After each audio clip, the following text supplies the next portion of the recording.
Salut et bienvenue pour cette nouvelle vidéo d'analyse technique du XLM, le Stellar Lumens, face au dollar sur la plateforme Coinbase. Alors comme on peut le voir aujourd'hui, le XLM a un peu monté depuis hier. On va voir aujourd'hui justement ce qui s'est passé entre la journée d'hier et la journée d'aujourd'hui. Est-ce qu'on va continuer à monter? Est-ce qu'on va déjà taper notre correction de 4? On va regarder ensemble ce qui va se passer. Alors avant de commencer cette vidéo, j'aimerais vous rappeler que si vous n'avez pas encore de plateforme d'échange, vous pouvez utiliser la plateforme Swissborg. C'est une plateforme d'échange de crypto-monnaies dans lequel, lorsque vous inscrivez via un lien de parrainage comme celui en description par exemple, vous recevez entre 1 et 100 euros de BTC directement sur votre compte et gratuitement, à condition que vous faites un dépôt de 50 euros minimum sur la plateforme, que vous pourrez récupérer tout de suite après. Alors les frais sur Swissborg sont autour de 1%, donc c'est un peu moindre par rapport à Coinbase. Donc si vous voulez, si vous utilisez Coinbase et que vous voulez passer à Swissborg qui est moins cher, vous pouvez le faire. Par contre, il va y avoir moins de crypto-monnaies sur Swissborg, mais vous pourrez notamment trader une crypto-monnaie qui s'appelle le CHSB, une crypto-monnaie qui est assez prometteuse, dont on fera une analyse dans la semaine. Alors, arrivons maintenant à notre analyse technique. Avant de commencer, on va voir un peu ce qui s'est passé la dernière fois. Comme on peut le voir la dernière fois, donc hier le 31 janvier, on était en train de tracer notre vague de 2, on l'avait pas encore terminé. On s'est dit qu'on pouvait, il y en avait qui pouvaient déjà placer la fin de la vague de C, et là on était hier, donc aux alentours environ de... bon, je ne peux pas savoir exactement ici, comme on n'est pas sur le graphique, on est sur YouTube, mais mais on se demandait justement si la vague de C était terminée et que c'était du coup une C en tronqué, ou alors si on venait de terminer la 2 et toucher de tête les 61,8% de Fibonacci, je crois, pour la C. Et du coup, comme on avait calculé et comme on avait observé ensemble, moi j'avais privilégié justement le scénario où la C descendait un peu et ne ferait pas une tronquée, et du coup c'est le scénario qui s'est passé, qui s'est déroulé, et que comme on peut le voir, il est fini.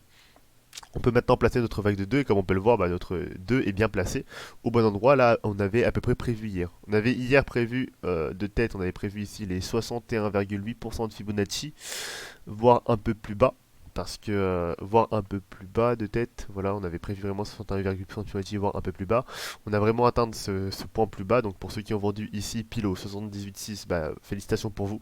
Sinon, pour ceux qui ont suivi la vidéo d'hier, vous avez quand même fait de bons bénéfices, ne vous inquiétez pas. Parce que là, on va voir ce qui va se passer maintenant. Alors comme on peut le voir, on est déjà en train de tracer d'ores et déjà ici notre vague de 3. On peut voir déjà décompter une vague de 1, 2, 3. Donc on a une 4 de correction qui est en train d'arriver là actuellement tout de suite. Et une 5 ensuite qui va arriver pour venir toucher notre vague de 3. On va maintenant se demander justement, parce que je rappelle que les vagues impulsives sont divisées en 5 sous-vagues. Et les vagues de correction en 3 sous-vagues, sauf exception dans le cas d'un triangle. On va avoir 5 sous-vagues, mais ce sera un triangle, c'est des cas, on va dire, particuliers entre guillemets. Du coup, on en parlera un peu plus tard. Si jamais on a l'occasion de croiser un triangle, vous parlerez des triangles.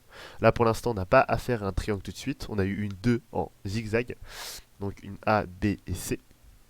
Et là, on a une 5 en impulsif classique, donc 1, 2, 3, 4 et 5.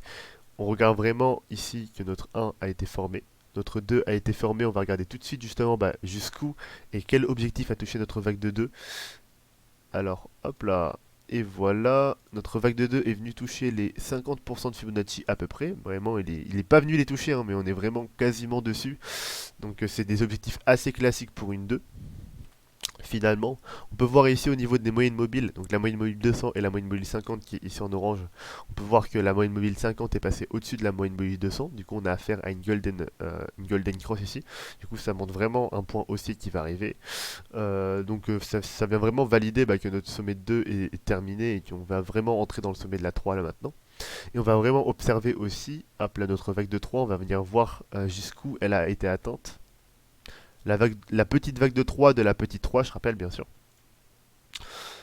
Hop là, et du coup notre vague de 3 ici est venue dépasser les 123,6% de Fibonacci. Et on est venu toucher les 123,6% de Fibonacci, on est venu les dépasser même, et ensuite on est venu faire une correction directement sur la 4. Et la 4, du coup, on va voir la correction qu'elle peut faire potentiellement ici. Partant d'ici jusqu'ici, on va voir que la 4 peut faire une correction ici de 50% de Fibonacci. On a déjà atteint ici les 50% de correction. Du coup, je pense que la 4 est terminée, que là on est en train de faire notre rebond de 5 d'ores et déjà. Voilà, donc on est déjà en train, je pense, de tracer ici notre rebond de 5 de la vague de 3. Le rebond de 5, donc je donne les objectifs pour le rebond de 5, donc pour la vague de 3, du coup, directement. Les objectifs de la vague de 3 sont les... Hop là. Je vais essayer de faire quelque chose de plus précis que ça quand même, c'est un peu abusé là ce que j'ai fait au niveau de la vague de 1. Hop là, voilà, donc les objectifs de la 23 sont je le rappelle qu'une vague de 3 peut arriver à 100%, 168%, 268% de Fibonacci. Donc là on va privilégier une vague de 3 à 100% et à même à 123,6% de Fibonacci. Donc je mettrai les objectifs à 0,3764 dollars et 0,3962 dollars. Donc pour convertir en euros, vu que je sais que la plupart des gens qui me regardent sont des Français, vous allez soit sur votre calculatrice, parfois sur portable vous avez une conversion directement dollar en euros, ou alors sur internet vous tapez conversion dollar en euros et vous trouverez directement, c'est assez simple à faire. Hop là. Normalement Google va calculer déjà le taux qui est actuellement valable, donc vous aurez directement la valeur en euros à convertir. Donc là, vraiment les prix que je vous dis, convertissez-les si vous tradez en euros. Sauf si vous tradez en dollars, bien sûr, dans ce cas-là, ne touchez à rien. On va regarder ensemble du coup l'objectif de prix ici qu'on va privilégier simplement en... Hop là, on vérifie vraiment notre objectif ici. Donc on a fait une 2, 3, 1, 2 et 3. Hop là, on a terminé notre 4. D'accord, ok. On a terminé notre 4 et du coup on viendra privilégier ici donc une 3 qui peut toucher les 100% de Fibonacci. On viendra ici privilégier plus les 123,6. Ça m'étonnerait qu'il aille beaucoup plus haut que les 123,6 parce que moi j'ai privilégié toujours ce que fait les grandes vagues ici. Donc c'est vraiment possible qu'il vienne toucher les 123,6 voire les 161,8% de Fibonacci ici, c'est aussi probable. Qui est facile de monter du coup directement de 123%, c'est vraiment possible. Donc voilà, les 161,8% ne sont pas à négliger, donc les 0,4282 dollars, toujours, c'est pas à privilégier, c'est pas à négliger. Du coup, du coup, moi, je mettrais un palier à 100%. Par exemple, vous pouvez mettre un palier ici à 100%, à 123,6%, à 161,8%, par exemple 10%, 10%, 50% par exemple, et ensuite monter beaucoup plus haut de 108% et mettre le reste au fur et à mesure des paliers. Voilà. Voilà, je pense qu'on a tout dit pour aujourd'hui. Voilà, je rappelle qu'on est vraiment dans le contexte de leading diagonale. Donc je rappelle que la vague qu'on est en train de trader ici. Donc là, les objectifs que je donne, ça dépend vraiment du trade que vous avez pris jusqu'à maintenant. Là, je supprime ça, on n'en a plus besoin. Parce que là, je rappelle qu'on est vraiment dans la cinquième vague violette. Si jamais votre objectif, c'est vraiment de trader cette cinquième vague violette, pardon, ou si jamais vous avez acheté beaucoup plus bas et que vous souhaitez juste trader la vague de 1 ici, franchement, ne touchez à rien là maintenant. Ça sert à rien de vendre maintenant. Vous allez prendre des risques pour rien. Là, je parle vraiment pour les gens qui font du day trading, voire du scalping. Voire du weekly aussi, bien sûr. Le weekly aussi, comme on peut le voir, on travaille sur des time frames assez courtes là, actuellement. Donc le weekly, ça fonctionne aussi.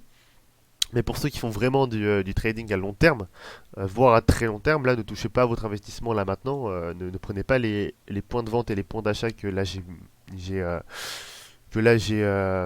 j'ai trouvé finalement avec mon analyse. Et du coup, attendez vraiment que la vague violette de 5 se finisse. Et là, à ce moment-là, vendez. On va rappeler quand même l'objectif de la vague violette de 5. Alors, on va rappeler quand même cet objectif-là en revenant un peu en arrière ici. Voilà. Alors, c'est pas assez dézoomé. Hop là, voilà. Donc là, on voit pas grand-chose. Je vais juste revérifier où on est. D'accord, ok. J'arrive à voir à peu près. Donc, on vient ici. Voilà. On touche notre 1. On rappelle qu'on privilégie nous une 5 en tronqué ici. Une 5 rose en tronqué. Du coup, notre vague violette va être plus bas que le sommet qu'on a déjà connu ici. Hop là, et moi je privilégie du coup cette vague en tronqué, du coup ici les 261,8% de Fibonacci, qui sont un point à privilégier, qui sont assez intéressants. On va regarder ça de manière plus précise. Est-ce qu'on l'a déjà atteint? Donc on l'a pas encore atteint là tout de suite, mais c'est le point globalement qu'on va sûrement atteindre avec notre sommet 3. Donc voilà, moi je privilégierais ici pour une grande vague de 1, parce que là les petites vagues peuvent se tromper. Donc les 261,8% de Fibonacci, voire un peu plus haut. Du coup, si vous suivez le petit trade qui est là, vous voyez que ça va aller un peu plus haut que les 261,8% de Fibonacci. Ça va être vraiment entre les 261,8% de Fibonacci pardon, et les 361,8% de Fibonacci. Donc hop là, on va mettre un petit rectangle ici pour vous montrer de manière visuelle. le laps de prix ici où peut tomber justement ce sommet de 1. Voilà, c'est vraiment entre ces deux prix-là. Donc je vais rappeler les objectifs du coup, ça va être entre sûrement les 0,3698 dollars et les 0,4648 pardon dollars. Voilà, j'arrive mal à lire mais oui c'est ça. 0,4648 pour les 301. Donc c'est vraiment entre ces deux valeurs-là. Donc je vous invite à les convertir pour regarder. Et là c'est vraiment en fonction du petit trade qui est là. Donc suivez vraiment le suivi là que je vais faire du XLM pour vraiment comprendre là où peut arriver cette vague de 1. Vraiment plus précisément. Mais bon, bien sûr, je peux me tromper, bien sûr, c'est humain. Je rappelle qu'il y a quand même un deuxième scénario possible où la vague de 4 ici serait ici, même si de plus en plus ce scénario-là, je pense que c'est pas possible. Mais voilà, c'est quand même le deuxième scénario possible au cas où je me tromperais, bien sûr. Donc l'erreur est humaine. Si jamais je me trompe, réanalyser derrière, bien sûr, toujours pour vérifier si je me trompe ou pas. Pour avoir votre propre avis sur le sujet, ne suivez pas vraiment tout ce que je dis à la lettre, hein. C'est vraiment des erreurs sont possibles. Peut-être que je me trompe, peut-être qu'il y a mon décompte qui est faux. D'ailleurs, si vous voyez une erreur ou si vous voyez quelque chose que je peux améliorer dans mes vidéos, je vous invite vraiment à mettre un commentaire. J'ai eu un commentaire hier qui m'a demandé de prendre plus de temps sur mes explications. Donc j'ai répondu en commentaire, mais je réponds là en vidéo pour ceux qui ne lisent pas forcément les commentaires, pour ceux qui n'iront pas regarder la vidéo précédente, que ces vidéos-là, pour l'instant, je les explique plus à des personnes qui s'y connaissent déjà un minimum par rapport au trading, par rapport à la théorie des vagues d'Elliott, notamment. Mais je vais aussi, bien sûr, essayer au fur et à mesure des vidéos d'avoir une explication de plus en plus concise et claire pour que les débutants puissent comprendre de plus en plus. Donc ça va être plutôt progressif. Il faut savoir que je débute sur YouTube et que la chaîne est assez jeune, hein. On a commencé il y a exactement un mois maintenant, donc le 1er janvier 2021. Donc voilà, donc la chaîne est plutôt jeune, je fais vraiment mes débuts sur YouTube, donc voilà, donc c'est normal que mes explications peuvent parfois être un peu floues, un peu pas très claires, etc. Ou un peu rapides peut-être, mais je vais faire des efforts et au fur et à mesure de temps, les qualités des explications et des vidéos vont s'améliorer. Alors je rappelle aussi, donc là on a terminé vraiment pour l'analyse d'aujourd'hui, hein. On a vraiment terminé pour aujourd'hui. Voilà, je ferai une autre analyse sur l'XLM demain.